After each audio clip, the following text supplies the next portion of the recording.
You have reached the Geek Elite. Good luck. Mitch and Elizabeth are getting married. We're getting hitched. We're getting hitched. There will be no less than 3 things that go wrong, one of which will be major. And you're not going to be attending unless you're on the list.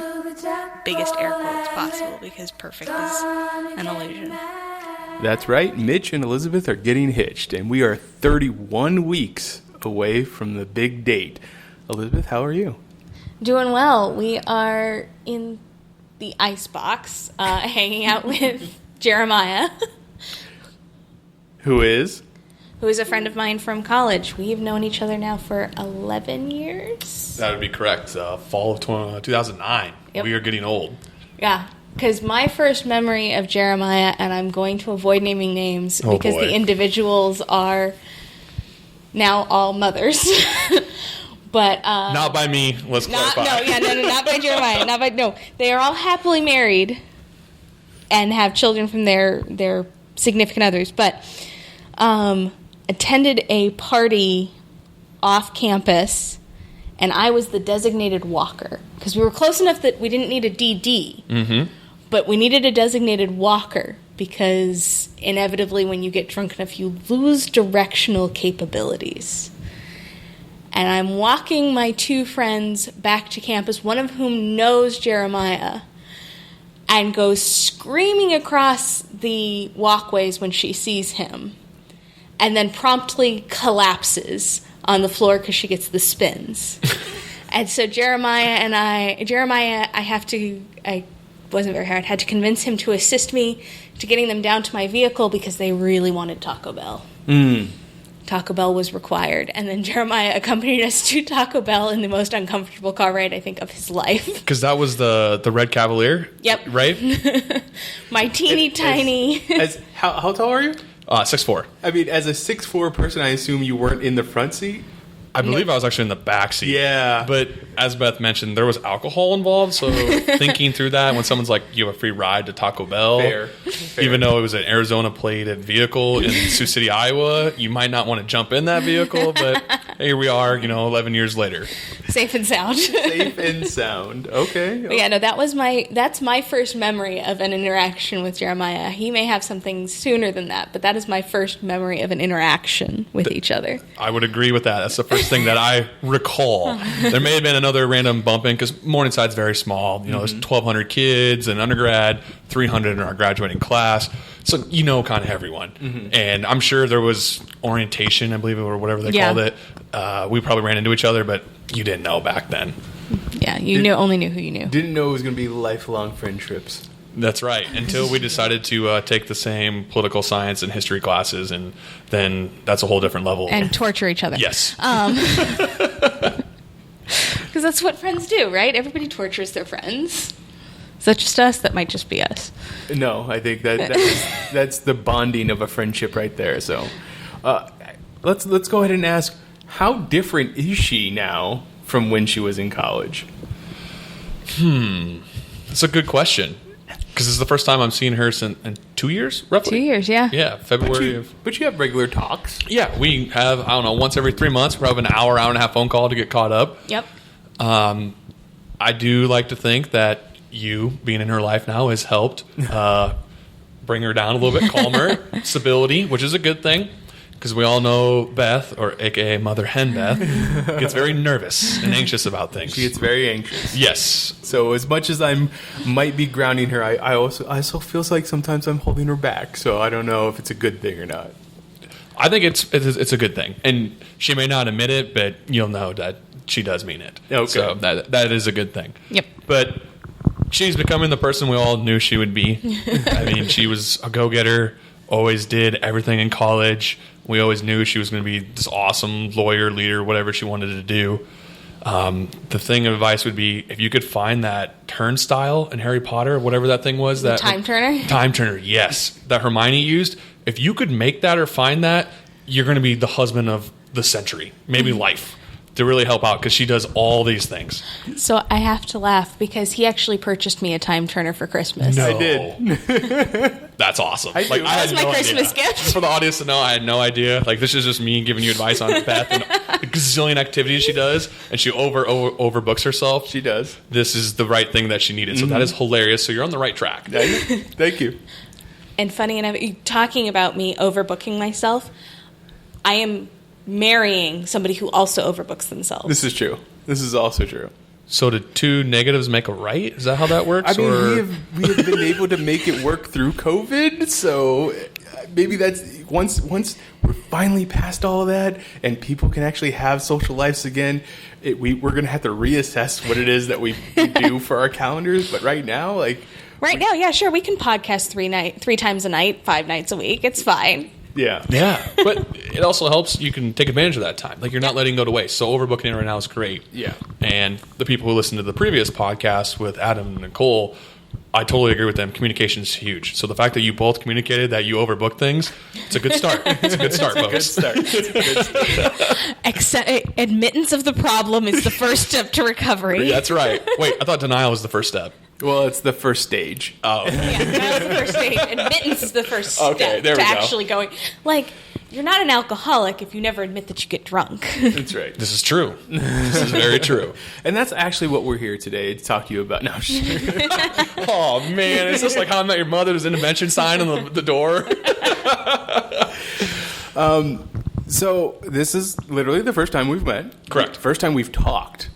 Yes. Because I've gotten to talk to a few of her friends. Like she's thrown me in on her big Zoom calls every once in a while, or someone's having a birthday. But this is the first time I've got to actually talk to you, Jeremiah, and I've got to hear a lot of the stories. But I'm glad that I actually get to meet you now. So this is a lot of fun. It's been a lot of fun so far, and I'm glad that we're capping it off with making this podcast. But as I've come to learn, you are the wedding expert. Not so much in being married yourself, but in attending weddings. So, what's not resume, but the Your CV. yeah. Why is it that you're the wedding expert? So I'll go ahead and give you his CV. Jeremiah, well, prior to 2019, you were going to be 10 weddings per year for 10 years straight. Correct. Or more. I had to turn some of them down because I just couldn't fit them in. Yeah. I mean, there's only so much time in here. You only have so many weekends. Yeah. So we are looking at 90 plus weddings so far. Yeah, and last year was 2, and one of them I couldn't attend because I had COVID. Yeah. So I had to Zoom in. But yeah, otherwise, I think so. And I assume these aren't all just within your vicinity. These are around the country. Correct. Okay. So it's been Vegas, Maryland, Minneapolis, Kansas City, Omaha, Des Moines, small eastern Colorado, and a hay field. I mean, just middle of nowhere. Like, they had a hay rack and hay bales, and all you could see is blue sky. It was awesome. So yeah, just kind of all over the place. It's amazing, but I guess people like to say that I am a Mr. Social Butterfly. So I know a lot of people, so you get invited to it. I think Target really appreciated me because I bought a lot of towels for my friends over the last couple of years because we're all coming out of college. Why would you not want fresh new towels? New towels, that is the thing that a lot of people probably don't think about buying for themselves. And there you are. Yeah, towels. exactly. Jeremiah has them covered. Yeah. So, 10 weddings a year for 10 years. What's the thing that makes a good wedding? I think it's like everything in life. It's for sure the people. Okay. And it's hard for people to not focus on themselves. When you try to make it about the people whose wedding you're celebrating, that's a big deal. It's their day, right? And as we were discussing earlier, I think it's kind of cool. I've learned over all these weddings is all these same people celebrating their big day will never be in the same room again, more than likely. The only time that will ever happen is if someone would pass away for a funeral. But if you think about it, no other time in history will we ever be able to celebrate it with each other, which is really cool, regardless of what you believe in and whatnot. But that's kind of a cool fundamental thing. Like, this is awesome. This will never happen again. So I always recommend go out and talk to the cousins, the grandmas, go dance with the grandma and grandpas, or the aunt and uncles, or even the crazy people that are going to bring in politics and religion into the conversations. Go talk to them just so you can have some stories, because it's all about stories. That's what life's about, the experiences and the stories we tell each other. You and Mary, do it for the story. Yeah, I mean, how are you going to make memories? I mean, that's true. That's literally the only thing you have to say if you want to get either of them to do anything. Is just be like, do it for the story. They're like, all right, I'm in. I mean, yes, depends on severity of the story. As having a brother who is a lawyer and other friends, and Beth as a lawyer, they've kind of trained me, think a little bit more before you react, because there are consequences to actions. Always. In most cases these days. Seems like sometimes some people can get away with things, but that's a whole different conversation. So do it for the story and drink that mystery drink. Not so much do it for the story and jumping into the polar bear pit. Yes. Okay. Correct. That is right. Moderation. Yes. Excellent moderation. Exactly. I love it. Okay, so do it for the story. Get out there, talk to everybody. That makes for a good wedding. That's on the guests though. What's it on us? What makes it a good experience for the guest for us to do? As the one throwing the party. Right. That's a good question. You want to keep it lively, and I guess when I say that is, kind of keep things kind of moving. A large group of people can't just sit around for a long time. Then that's when people start doing crazy things. Keep things moving. So for your wedding, what time does it start? 4:30. 4:30. Ceremony's awesome. At 4:30. Half hour ceremony? Half hour ceremony. Okay, and then we lead into what? Cocktail hour. Awesome. Cocktail hours, hour and a half? Yeah. Perfect. Then you lead into? Dinner, even better. So you're kind of scheduling, moving things along. You're going to be people early. There's going to be people that are lagging. Just kind of keep the flow going, keep the laughs. The music, I think it's going to be awesome. You're bringing in a band, correct? Mm-hmm. So that's something different, something unique. I think that's going to be a great opportunity because, as we discussed earlier, the problem with DJs is some of them focus on themselves and they ruin the whole night, and it's just terrible. I mean, you don't want that guy. We also have some DJs. Looking for his hot list. Yeah. We don't care about you, Mr. DJ. We care about the bride and groom and us, okay? That's what we're paying you for. Exactly. And you guys. Yeah. So, no, you're paying also. Oh, that's right. Oh, is that how that works? Yeah. Oh, shoot. I'm busy that weekend. Gifts are for. But just kind of keeping the flow, keeping it loose. The big thing is, which I think you guys did really well, is you have accommodations set up. Everything's local. It's centralized. It makes people feel safe nowadays. That's a big deal. Phoenix is very easy to get to. People don't have to worry about driving. That's a big deal. Mm-hmm. I've been to weddings where it's in the middle of nowhere. There's not a hotel within an hour. So guess what that encourages? Drunk driving. Right. Not cool. No. So I think you guys are doing the right things by doing that. But also at the same time, it is your day. So you can be a little picky on, you know what? We want to do this. We're going to do this. Mm-hmm. You don't have to do everything to please them. And I know sometimes Beth may do that and go down that rabbit hole. Tell her, no, honey, this is our day. This is our day. We don't need to worry about that. If those people don't like it, take a hike. They can kick rocks. Yes, kick rocks. There you go. Yep. Okay. Because this is always the more fun question. Least favorite wedding tradition?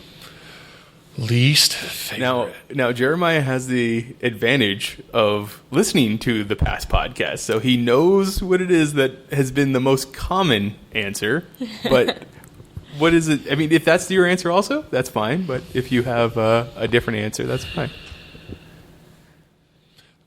That's a tough one because, excuse me, I could go on to so many weddings at so many different denominations. So are you talking about like the ceremony itself, or what do you mean? I'm just thinking overall, like the thing that may have been even maybe just once that they did that was stated to be a tradition.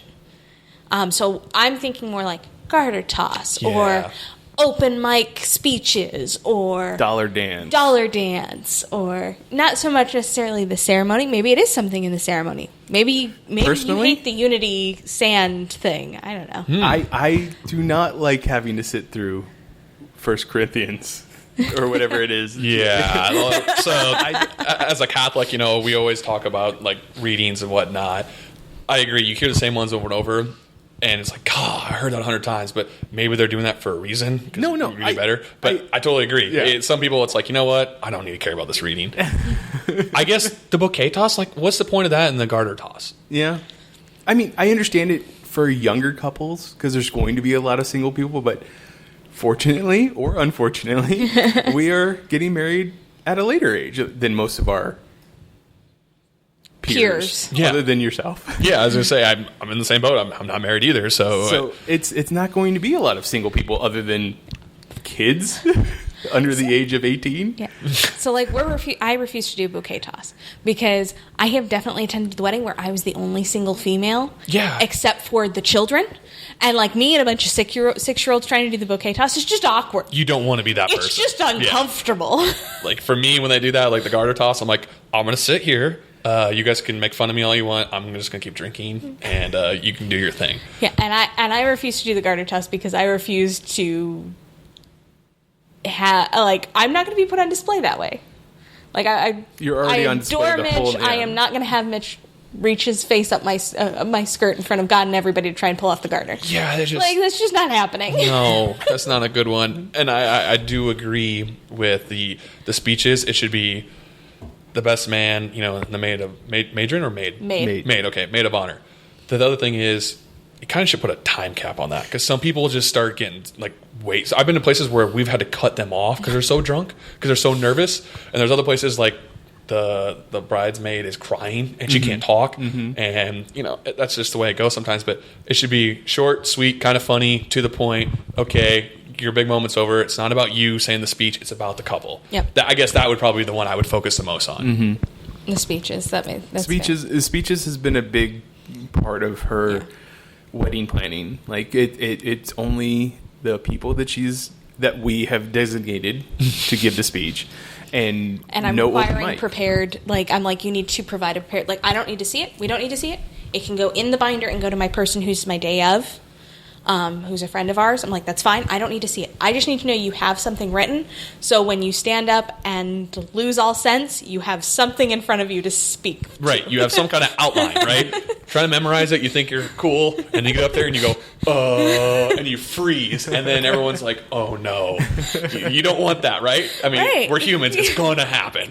It's going to happen. But no, and it should be highly entertaining. Slightly terrifying, mostly entertaining. Mary is my maid of honor, so that's who's giving the speech.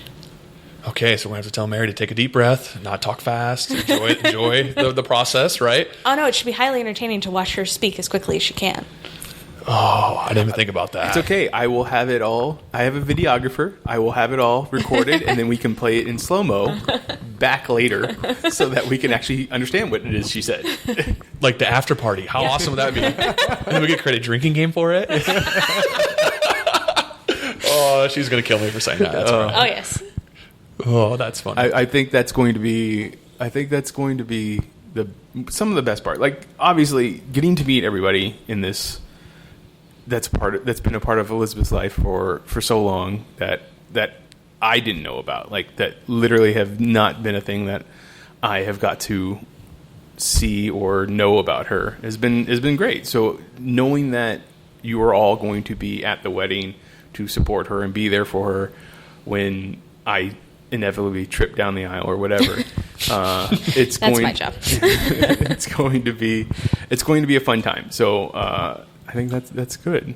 Yeah, because Beth is, we would probably say, and she probably would say, we're part of her family. Now we're not blood related. So would it be wrong for us to think like, do we trust him? Do we trust his family? Like, yeah, you're going to have those thoughts. Now, I'm not saying that towards you. I'm just saying, hey, go meet the other people to understand where he comes from, because we all come from different backgrounds and lives. And it's like, hey, we're kind of entrusting you with our good friend, kind of take care of her. She's the mother to take care of us. Well, now it's like, hey, you better take care of her for us type of deal. And also, misery loves company, so thanks, man.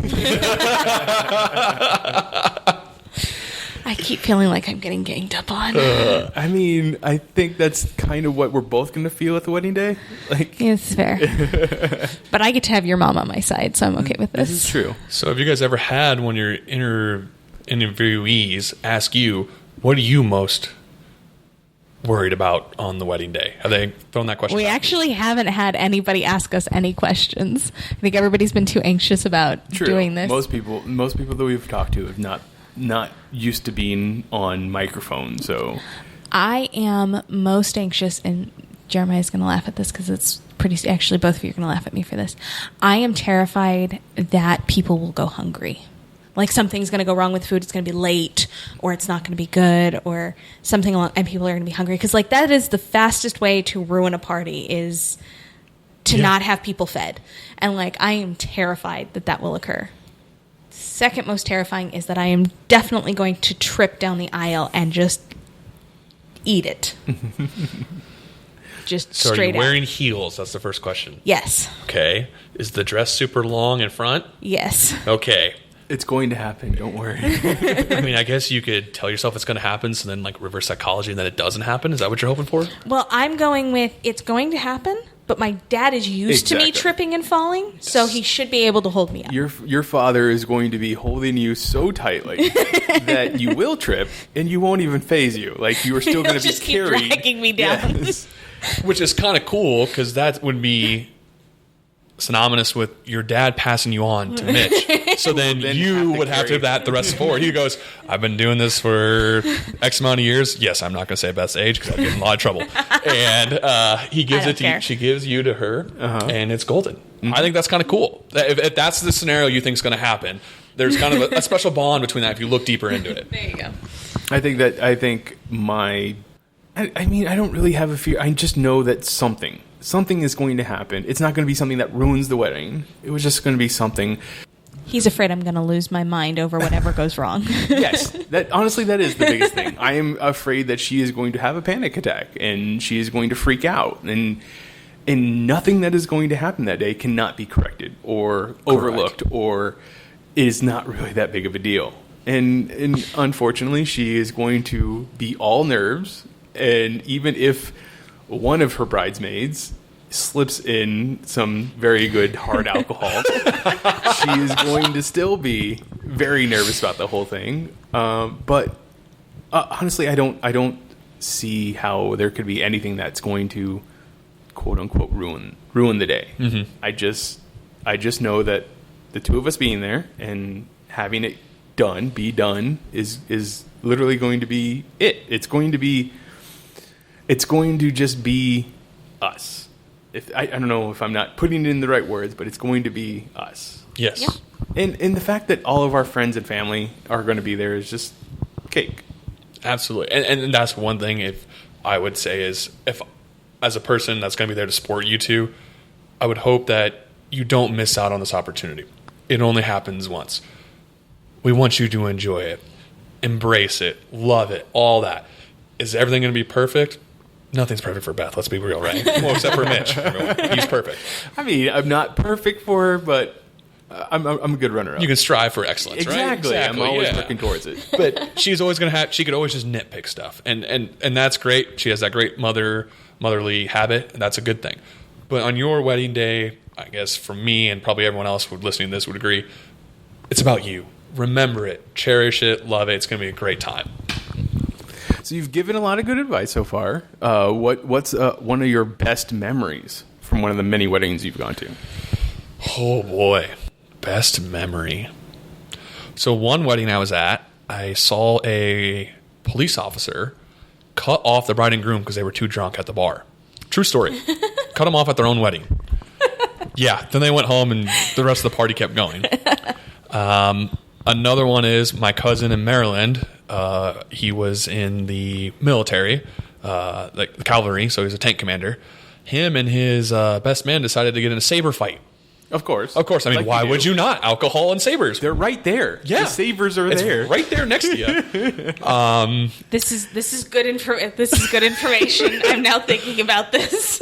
Hopefully Mitch's groomsmen bring like lifesavers, and they get fighting. We're not going to have any lightsabers. Last time we checked, I think our guys, your ladies are going to have wands. Yeah, and you guys are going to have We have sonic sonic screwdrivers. That's right. So from Doctor Who. we might do something. And then Harry Potter. Yeah. That's so cool. That's awesome. Have you guys said that on the podcast before? No. No, I didn't think so. I was like, that's new. Yeah. So that's awesome. Yeah.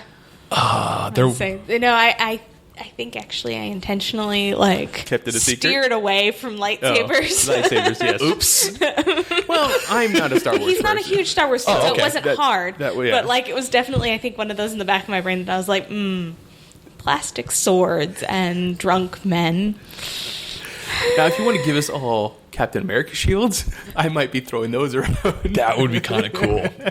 Or you could hold one. I like where and this then conversation's going. your other hand, you could hold a red cup, and you could do pong, bounce it in for There you drinks or go. something. There you go. But yeah, no, that's of the things that you've seen at different weddings. Is there a big faux pas that you were just like, I don't believe that? You don't have to give out any names. You don't have to. It's just. Is there anything that you've just been like? Is there anything that rises to the level of guest abuse? Yes. Yeah. One of my friends they're from a small town, and they had a wedding. It was about a 40-minute drive, and that hometown maybe had one hotel, like in a Midwest hotels, small town, so it's can be sketchy. Yeah, sketchy. And we kind of brought the idea up, and they basically said, that's for other people to worry about. And I'm like, that's not cool. It's your big day. It's about entertaining your guests. So that would be that was not cool type of deal. Not providing any safe transportation. Right. That was basically, they were being too cheap about it is what it was. I hate to say it, but that's what it was. Yeah. No, makes sense. Do you have any questions? I think that's all of my questions. Okay. So you've given advice for the wedding day. What can you give us for our marriage? I would agree with Adam and Nicole that communication is key. Mm-hmm.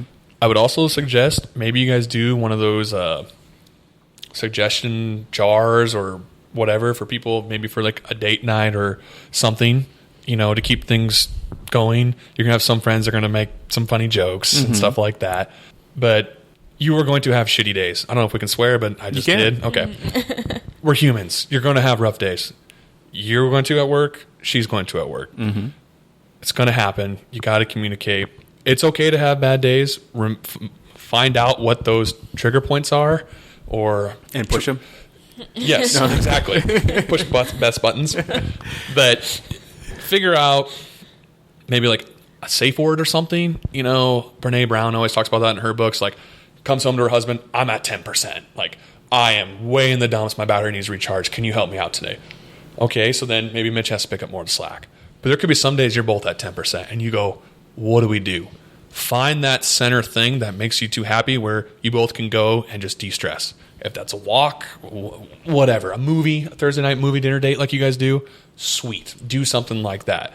Think of things that you both can go towards that make you both happy because you're going to have those bad days.